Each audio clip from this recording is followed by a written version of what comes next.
जय माता की दोस्तों, माता रानी की कृपा आप और आपके पूरे परिवार पर सदा और सर्वदा बनी रहे। दोस्तों, आपका स्वागत है अपने channel my lovely home and garden में। आज हम लोग जो दोस्तों जानेंगे भाद्रपद के कृष्ण पक्ष की एकादशी, जो कि अजा या फिर जय एकादशी के नाम से जाना जाता है। अंग्रेजी कैलेंडर के अनुसार इस बार अजा एकादशी का व्रत 10 सितंबर 2023 दिन रविवार को रखा जाएगा। तो दोस्तों, इसका महत्व क्या है और इसकी पूजा की विधि क्या है, पूजन का शुभ मुहूर्त क्या है और इसकी कथा क्या है, इन सारे विषयों पर हम लोग आज बात करेंगे। और इसके फल क्या हमें मिलते हैं, इस पर भी हम लोग बात करेंगे। इस व्रत को करने से हमें लाभ क्या होगा, तो बहुत ही महत्वपूर्ण जानकारी होने वाली है। दोस्तों, अगर इस वीडियो की कोई भी जानकारी आपको उपयोगी लगे तो लाइक करना ना भूलें, अपने फ्रेंड्स और फैमिली में शेयर करना भी ना भूलें। आप मेरे चैनल पर नए हैं तो मेरे चैनल को सब्सक्राइब करें, बेल नोटिफिकेशन अवश्य से ही दबाएं, जिससे आने वाली वीडियो जानकारी आपको सर्वप्रथम प्राप्त हो सके। दोस्तों, तो चलिए हम लोग जानते हैं इसका महत्व क्या है इस व्रत का। धार्मिक मान्यता के अनुसार दोस्तों, यह दिन भगवान की कृपा पाने और इस एकादशी का व्रत करने से 50 योनि से छुटकारा मिल जाता है।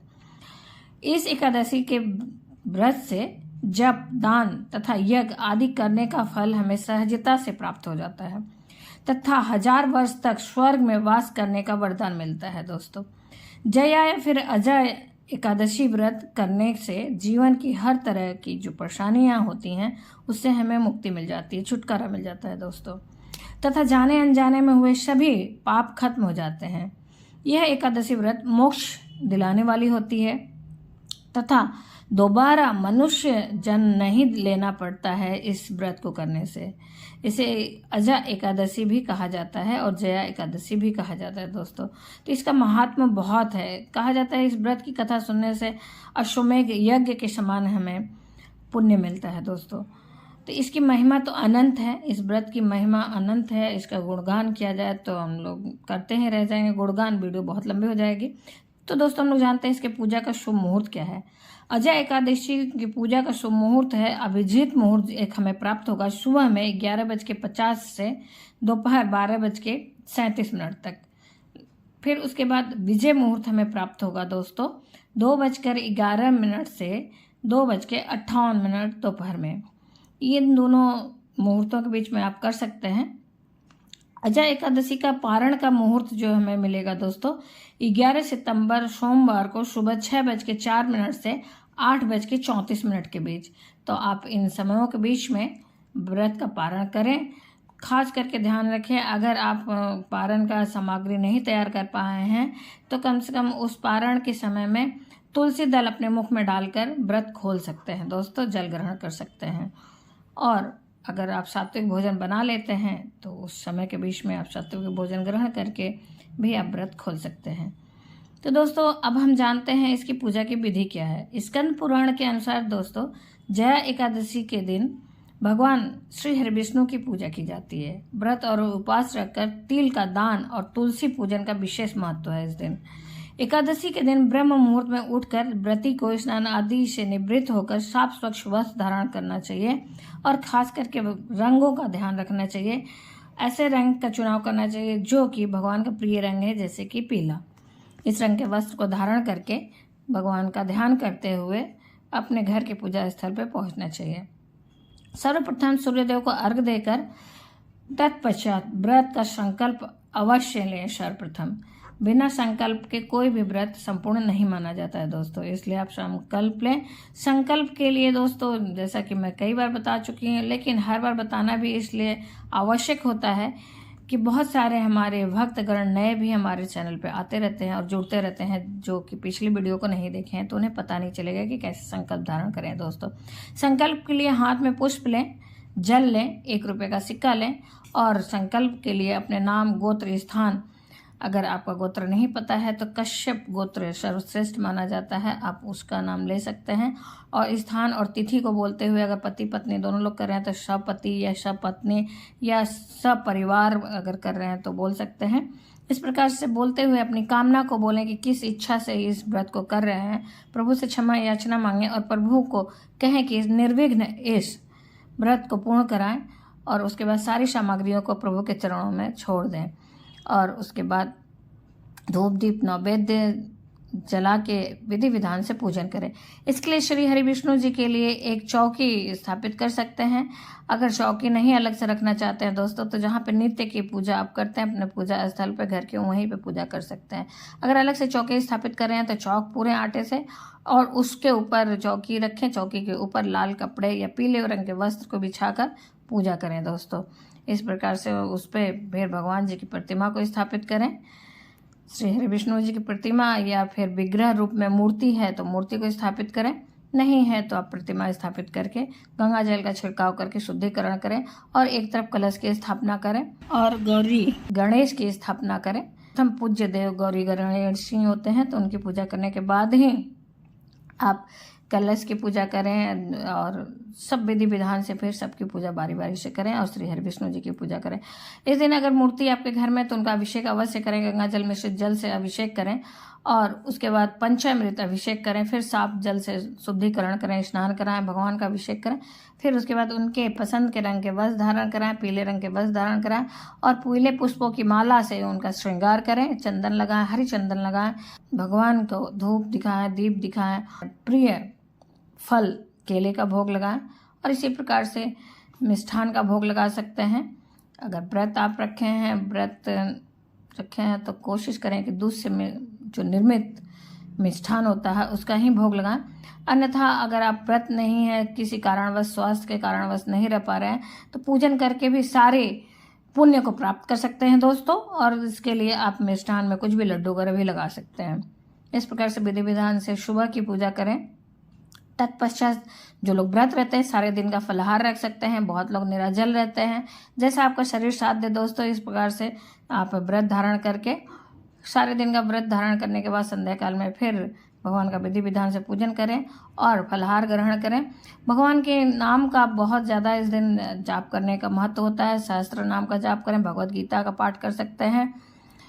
कुछ भी नहीं कुछ तो ओम नमो भगवते वासुदेवाय का जाप कर सकते हैं आप दोस्तों। सारे दिन जाप करते रहिए, सारे कार्य को करते हुए भी जाप करते रहिए। और जो भगवान को स्नान कराने के बाद जो जल आप निकालेंगे, उनके जो स्नान के बाद जो जल बचता है, जो जल गिरता है किसी थाली में रख के भगवान का स्नान कराने के बाद, उस जल से पूरे घर को सींचे, छिड़काव करें। भगवान को स्नान के लिए आप हल्दी मिश्रित जल से भी स्नान करा सकते हैं, क्योंकि उनको पीले रंग की सारी चीज़ें बहुत पसंद है। तो हल्दी मिश्रित जल से स्नान कराएं और उस जल से सारे घर में छींटे दें, शुद्धिकरण करें। इस तरह से करने से आपके घर की सारी नेगेटिविटी खत्म हो जाती है दोस्तों। और माता लक्ष्मी श्री हरि विष्णु जी का विशेष रूप से आपको आशीर्वाद प्राप्त होता है। एक बात का ध्यान रखें, पूजा में तुलसी दल का विशेष उपयोग होता है। इनके भोग में विशेष रूप से इस्तेमाल होता है। बिना तुलसी दल के भोग भगवान ग्रहण नहीं करते हैं। तो इस बात का भी ध्यान रखना है कि हमें तुलसी दल इस्तेमाल करना ही करना है, लेकिन उस दिन तुलसी को तोड़ना नहीं है, तुलसी के पत्तों को तोड़ना नहीं है। इसलिए आप तुलसी के पत्तों को एक दिन पहले से ही तोड़ के रखे हैं, उस दिन ना तोड़ें। रविवार होने की वजह से भी नहीं छुआ जाता, स्पर्श नहीं किया जाता है। और एकादशी के दिन भी लक्ष्मी जो है तुलसी माता पे उनका स्पर्श करके उनको तोड़ा नहीं जाता है, दूर से पूजा किया जाता है। सिर्फ और धूप दीप से पूजा किया जाता है। तुलसी जी के भी पूजा का विशेष महत्व है इस दिन। उसके बाद दोस्तों शाम के समय में विधि विधान से फिर पूजन करें और उसके बाद आप फलाहार ग्रहण करें। और रात्रि जागरण का विशेष महत्व है। रात्रि जागरण करके अगले दिन द्वादशी तिथि जो योग बनता है उसमें भोजन ग्रहण करना चाहिए। और दान किसी ब्राह्मण को दान देने के बाद ही, किसी योग ब्राह्मण के निमित्त अगर नहीं ब्राह्मण मौजूद हैं तो दान का सामग्री निकाल कर ही आप पारण करें। स्वयं भी भोजन ग्रहण करें और व्रत का पारण करें। इस दिन व्रत और पूजा के साथ साथ गरीब लोगों को गर्म कपड़े, तिल और अन्न का दान करने से कई यज्ञों का फल प्राप्त होता है दोस्तों। एकादशी व्रत रहने वालों को उन्हें दशमी तिथि के दिन ही कुछ नियमों का पालन करना पड़ता है। जैसे कि दशमी तिथि के दिन से ब्रह्मचर्य का पालन करना पड़ता है, भूमि पे शयन करना पड़ता है। साथ ही मसूर की दाल, साग, गाजर, मूली, बैंगन और उसके बाद दोस्तों शहद आदि नहीं सेवन करना चाहिए। पंचामृत में आप सेवन कर सकते हैं, लेकिन अलग से सेवन नहीं किया जाता है। तो दशमी तिथि के दिन से ही सब सारी चीज़ें वर्जित हो जाती हैं। इन सब चीज़ों को नहीं ग्रहण करना चाहिए। उसके बाद दोस्तों आप द्वादशी के दिन भी कुछ नियम होते हैं, उस दिन भी आपको विशेष ध्यान रखना पड़ता है। और एक दशमी और एकादशी और द्वादशी के दिन अगर व्रत नहीं भी धारण कर रहे हैं तो कोशिश करें कि चावल ना खाएं, चावल नहीं खाना चाहिए।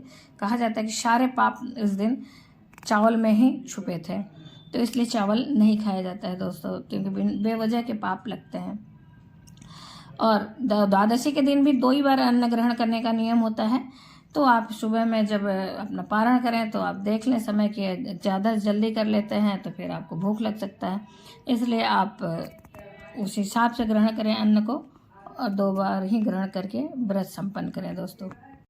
और एक बात की और ध्यान रखें, स्त्रियां, महिलाएं जो व्रत रहेंगी उन्हें सिर से स्नान नहीं करना चाहिए, मतलब इस दिन बाल नहीं धुलने चाहिए, क्योंकि बृहस्पति व्रत में भी सिर से बाल नहीं धोया जाता है दोस्तों।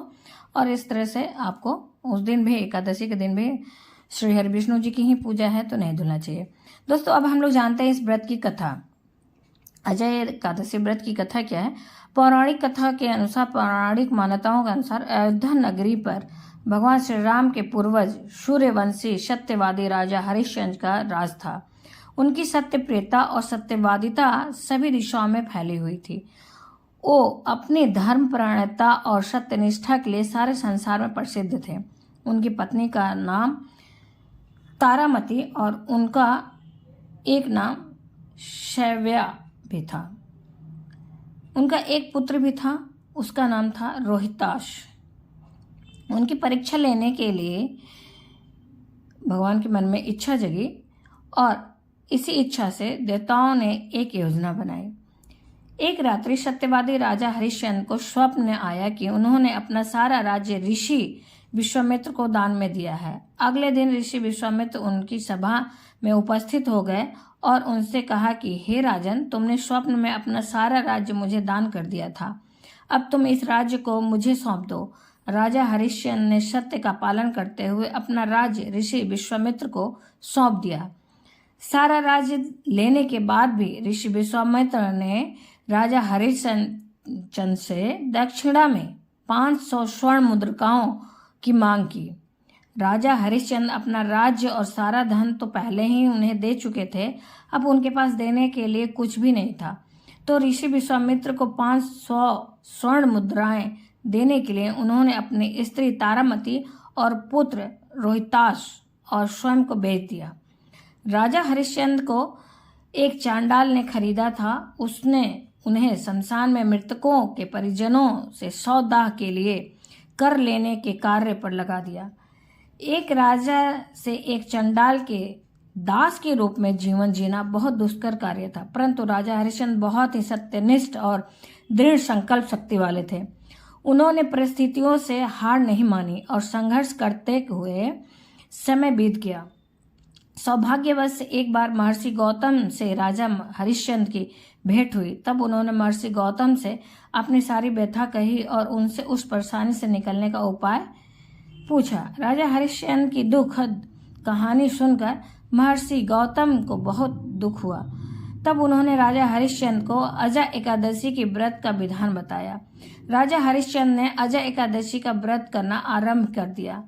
उधर राजा के पुत्र रोहितास की सर्पदंश से मृत्यु हो गई। उसके दाह संस्कार के लिए रानी तारामती राजा हरिश्चंद्र के पास पहुंची तो राजा हरिश्चंद्र ने अपने कर्तव्य का पालन करते हुए अपनी पत्नी तारामती से मृतक पुत्र के सह दाह के लिए कर मांगा। तब तारामती ने अपनी साड़ी का पल्लू फाड़कर कर के रूप में राजा हरिश्चंद्र को दिया। ऐसे समय में भी राजा हरिश्चंद्र ने सत्य का मार्ग नहीं छोड़ा। यह देखकर आकाश में देवता प्रकट हो गए और उन्होंने राजा हरिश्चंद्र से कहा, हे राजन, आपने सत्य निष्ठा और कर्तव्य परायणता का जो आदर्श प्रस्तुत किया है वह अनंत काल तक लोगों को स्मृति में रहेगा। तुम सत्यवादिता के प्रतीक के रूप में जाने जाओगे, तुम्हारी ख्याति अमर रहेगी। फिर उन्होंने उन्हें बताया कि यह सब आपकी परीक्षा थी और तभी उनका पुत्र भी जीवित हो गया और देवताओं ने अपनी सारी माया समाप्त कर दी। राजा हरिश्चंद्र को उनका राज्य भी वापस मिल गया।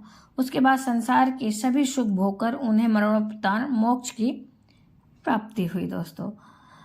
तो भगवान से मेरी यही प्रार्थना है दोस्तों, कहानी कहने वाले, सुनने वाले और हुंकारे भरने वालों को प्रभु श्री हरि विष्णु अपने शरण में लें और अपना आशीर्वाद दें।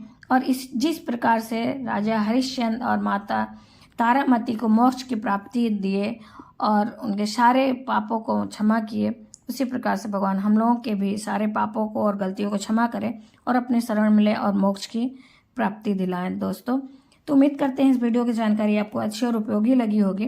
अच्छी और उपयोगी लगी तो लाइक करना ना भूलें, अपने फ्रेंड्स और फैमिली में भी शेयर करना ना भूलें। आप मेरे चैनल पर नए हैं तो मेरे चैनल को सब्सक्राइब करें, बेल नोटिफिकेशन अवश्य ही दबाएं, जिससे आने वाले वीडियो की जानकारी आपको समय से प्राप्त हो सके दोस्तों। तब तक के लिए जय माता की, माता रानी की कृपा और आपके पूरे परिवार सदा और सर्वदा बनी रहे दोस्तों। अजय एकादशी की बहुत सारी शुभकामनाएं आपको पहले से हैं। धन्यवाद दोस्तों।